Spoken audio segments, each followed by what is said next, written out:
आज की कहानी का उन्वान है काला कमरा। गर्मियों की एक धूप भरी शाम थी। आयशा और उसका भाई फहद अपने दादा के पुराने सुनसान घर पहुंचे जो गांव के किनारे वाक़ था।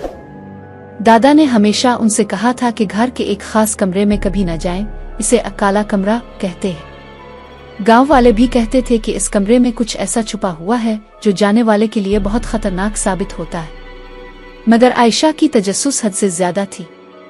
रात के सन्नाटे में जब सब लोग गहरे ख्वाब में थे, आयशा और फहद चिराग लेकर इस पुरअसरार कमरे की तरफ बढ़े। अंदर जाते ही कमरे का अंधेरा गहरा और सर्द हुआ चेहरे पर पड़ने लगा। दीवारों पर पुरानी नक्काशियों के धब्बे और बोसीदा किताबें बिखरी हुई थी। जैसे ही आयशा ने कमरे के बीच में कदम रखा, अचानक दरवाजा जोर से बंद हो गया। फहद घबरा कर बोला, ये क्या हुआ? आयशा ने दीवार को हाथ लगाया तो एक सर्द लहर उसके जिस्म में दौड़ गई।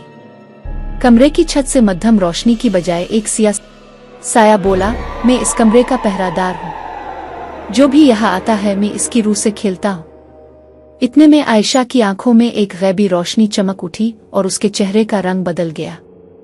फहद ने देखा कि वो अब पहले जैसी नहीं रही। साया हंसा और बोला, ये कमरा तुम्हें अपनी लपेट में ले चुका है, अब तुम इसका हिस्सा हो। फहद ने मदद के लिए हाथ बढ़ाया, मगर आयशा ने इसकी तरफ देखना भी गवारा नहीं किया। वो जोर से दरवाजे पर दस्तक देने लगा, मैं वापस जा रहा हूँ। दरवाजा अचानक खिल गया और दोनों बाहर निकल आए, मगर आयशा की आंखों में आज भी वो गैबी रोशनी थी। गांव वाले कहते हैं कि काला कमरा सिर्फ एक कमरा नहीं बल्कि एक लानत है जो अपनी मर्जी के बंदों को अपनी गिरफ्त में ले लेता है। और जो एक बार इसमें दाखिल हो जाता है, इसका जिस्म तो यहाँ होता है मगर रूह कहीं और भटकती रहती है।